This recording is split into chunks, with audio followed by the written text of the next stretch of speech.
لا ترفع صوتك على أمك، لأن الصوت الذي يعلو عليها هو نفس الصوت الذي ندم عليه كثيرون بعد فوات الأوان. تذكر، حين كنت تبكي لم تكن ترفع صوتها عليك، بل كانت تضمك إلى صدرها وتحارب العالم لأجلك بصمت. أمك لم تكن يوما عبئا في حياتك، كانت سترا، وكانت دعاء مستمرا حتى وأنت تعصيها.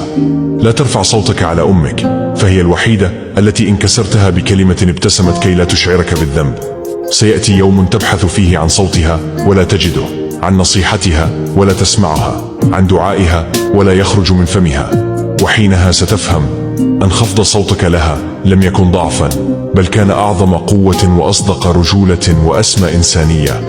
لا ترفع صوتك على أمك، فالجنة لا تنال بالصوت العالي بل بالقلب الخاشع.